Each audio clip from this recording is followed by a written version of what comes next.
ஸ்ரீ சாயி சச்சரித்திரம் அத்தியாயம் 3. சாய்பாபாவின் அனுமதியும் வாக்குறுதியும். அடியார்க்கு இடப்பட்ட திருப்பணிகள், பாபாவின் நிகழ்ச்சிகள், வழிகாட்டும் விளக்குகள், அவரின் தாயன்பு, ரோஹிலாவின் கதை, பாபாவின் சுவையும் அமுதமுமான மொழிகள்.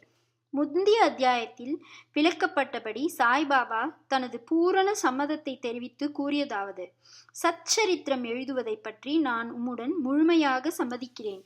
நீர் உமது கடமையை செய்யும். சிறிதளவும் அஞ்சாதீர். என் மொழிகளில் நம்பிக்கை வையும். என்னுடைய லீலைகள் எழுதப்படுமானால் அறியாமை அகலும். அவைகள் கவனத்துடனும் பக்தியுடனும் கேட்கப்படுமானால் இவ்வுலக வாழ்க்கையின் உணர்வு தணிந்து பக்தி, அன்பு ஆகியவற்றின் வலிமையான அலைகள் மேலெழும்பும். என்னுடைய லீலைகளின் ஆழத்தில் ஒருவன் முழுகுவானானால் அவன் ஞானம் என்னும் விலைமதிப்பில்லாத முத்துக்களை எடுப்பான். இதை கேட்டு இந்நூல் ஆசிரியர் மிக்க மகிழ்ச்சி அடைந்தார். உடனே தன்னம்பிக்கை உடையவராயும் பயமற்றவராயும் ஆனார். இப்பணி வெற்றிகரமாக நிறைவேறியே தீர வேண்டும் என்றும் எண்ணினார். பிறகு ஷாமா மாதவ்ராவ் தேஷ்பாண்டேவிடம் திரும்பி பாபா கூறியதாவது: ஒருவன் என் நாமத்தை அன்புடன் உச்சரிப்பானாகில் நான் அவனுடைய ஆசைகளை பூர்த்தி செய்து அவனுடைய பக்தியை அதிகப்படுத்துவேன். என் வாழ்க்கையையும் செயல்களையும் ஊக்கமுடன் இசையாக பாடுவானாயின் அவனுக்கு முன்னும் பின்னும் எல்லா திக்குகளிலும் சூழ்ந்திருப்பேன். என்னிடம் உள்ளத்தையும் உயிரையும் ஒப்புவித்த அடியார்கள் இந்நிகழ்ச்சிகளை கேட்டதும் இயற்கையிலேயே மகிழ்வெய்துவர். நம்பிக்கையுடன் என் லீலைகளை எவனாவது இசைப்பானாயின் அவனுக்கு எல்லையற்ற பேரின்பத்தை நல்கி என்றும் நிலைத்திருக்கும் திருப்தியையும் அளிப்பேன். எவன் என்னிடம் பூர்ண சரணாகதி அடைகிறானோ, எவன் என்னை விசுவாசத்துடன் வணங்குகிறானோ, எவன் என்னை நினைவிலிருத்தி நிரந்தரமாக தியானம் புரிகிறானோ அவனை விடுவிப்பது எனது சிறப்பியல்பாகும். என் நாமத்தை உச்சரிப்பவர், என்னை வணங்குபவர், எனது நிகழ்ச்சிகளையும் வாழ்க்கையை பற்றியும் எண்ணி இவ்வாறாக என்னை நினைவில் இருத்தி இருப்பவர்கள் எங்கனம் உலகப் பொருள்கள், உணர்ச்சிகள் இவைகளில் கவனமுள்ளவர்களாக இருக்க முடியும்? சாவின் வாய் நின்று எனது அடியவர்களை நான் வெளியே இழுத்து விடுவேன். எனது கதைகள் கேட்கப்பட்டால் எல்லா நோய்களும் விலகும். எனது கதைகளை மரியாதையுடன் கேட்டு அவற்றை எண்ணி தியானம் செய்து கிரகித்து கொள்ளுங்கள். இதுவே மகிழ்ச்சிக்கும் திருப்திக்குமான மார்க்கமாகும். என் அடியவர்களின் பெருமையும் அகம்பாவமும் அற்றுவிடும். கேட்பவரின் மனம் அமைதிப்படுத்தப்படும்.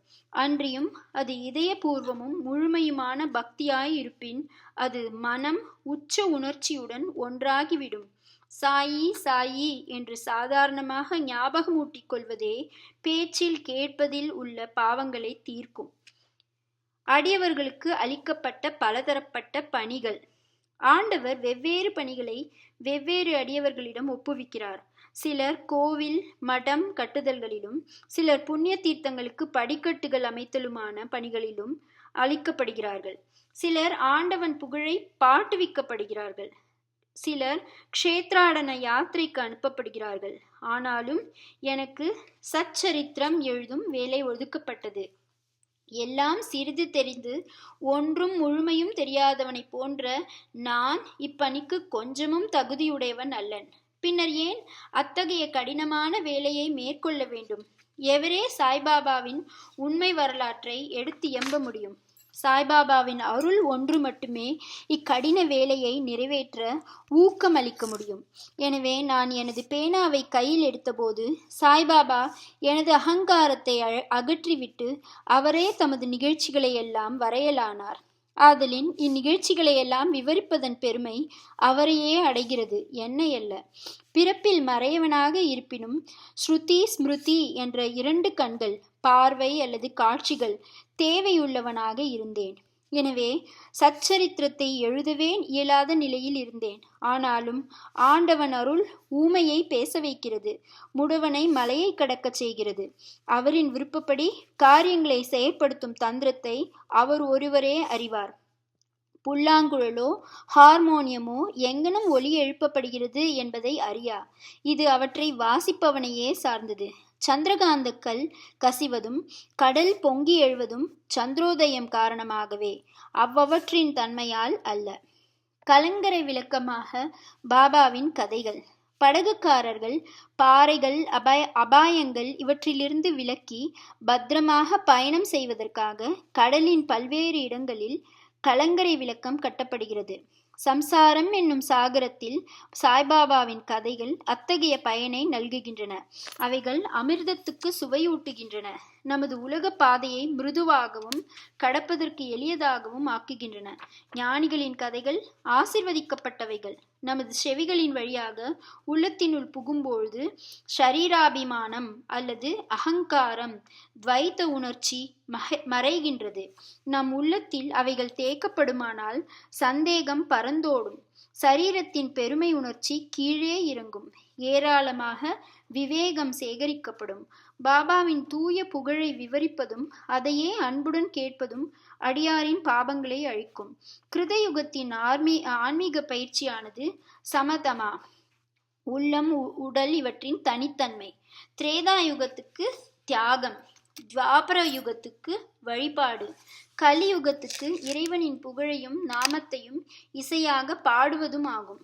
கடைசி பயிற்சியானது 4 வர்ணத்தைச் சேர்ந்த எல்லாருக்கும் உரியதாகும். மற்ற பயிற்சிகளான யோகம், யாகம், தியாகம், தியானம், தாரணை, ஒருமுகப்படுத்துதல் ஆகியவை பழகுவதற்கு மிகவும் கடினமானவை. இறைவனது சாய்பாபா புகழை செவிமடுப்பது மிகவும் எளியதாகும். நாம் நமது கவனத்தை அவைகள் மீது திருப்ப மாத்திரவே வேண்டும். இவைகளை கேட்பதும் கதைகளை பாடுவதும் புலன்கள் ஆகியவற்றின் பொருட்கள் மீதுள்ள உறவை நீக்கி அடியவர்களை பற்று அறுத்தவர்களாக்கி முடிவில் ஆன்ம உணர்வுக்கு வழியமைக்கும்.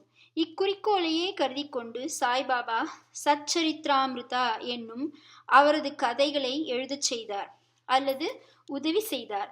அடியவர்கள் இப்போது இக்கதைகளை எளிதாக படிக்கவோ கேட்கவோ செய்யலாம்.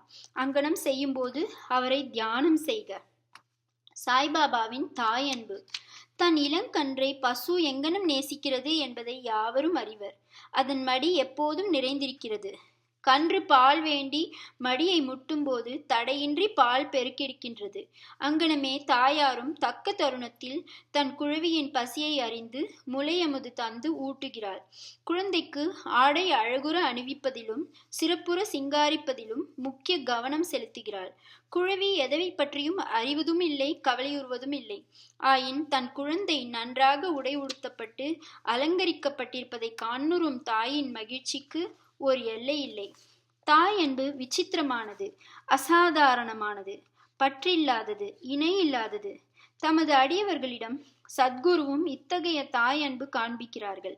இத்தகைய அன்பே சாய்பாபா என்னிடம் கொண்டிருந்தது. அதை பற்றிய நிகழ்ச்சி கீழ்வருமாறு. நான் அரசாங்க வேலையிலிருந்து 1916ஆம் ஆண்டில் ஓய்வு பெற்றேன்.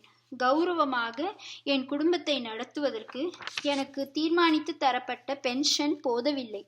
குரு பூர்ணிமா அன்று நான் ஷீரடிக்கு சென்று இருந்தேன். அங்கு திரு அண்ணா சிஞ்சனீகர் அவராகவே பாபாவிடம் எனக்காக கீழ்வருமாறு வேண்டினார். தயவு செய்து அவரை அன்புடன் நோக்குங்கள். அவர் பெரும் பென்ஷன் அறவே போதாது. அவரது குடும்பமோ வளர்ந்து வருகிறது. அவருக்கு வேறு வேலை எதுவும் கொடுங்கள்.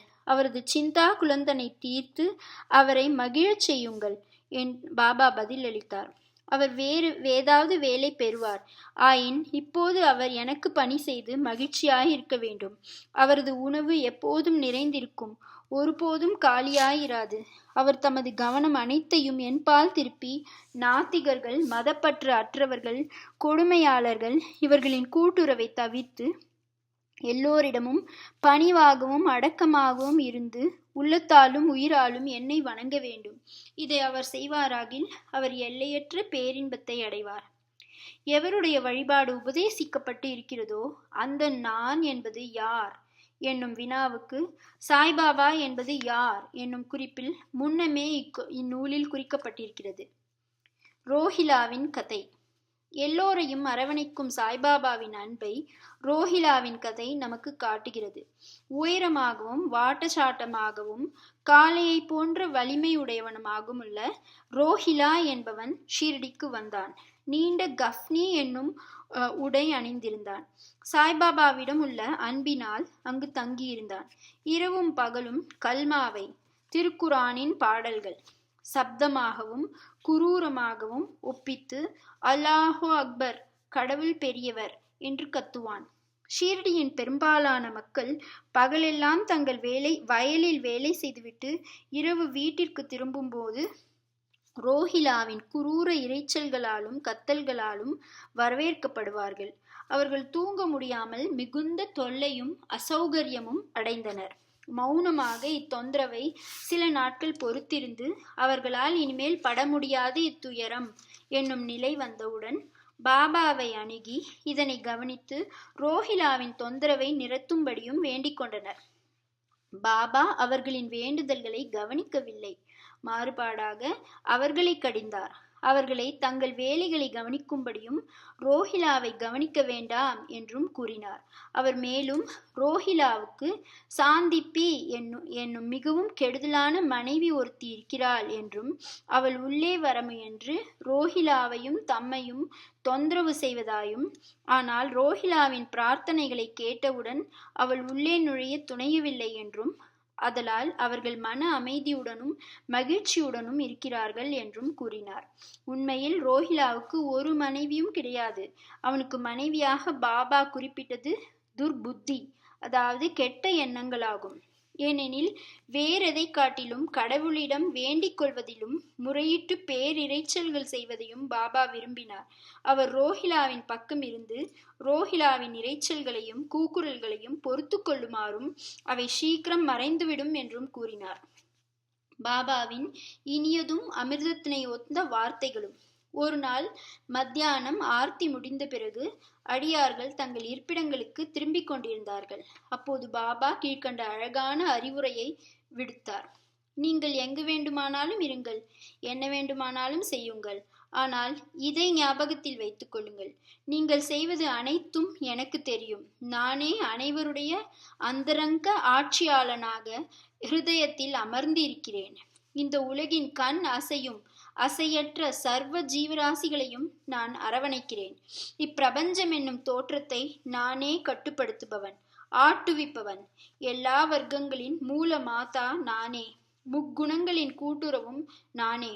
நானே எல்லா உணர்ச்சிகளையும் உந்துபவன், படைப்பவன், காப்பவன், அழிப்பவனுமாம்.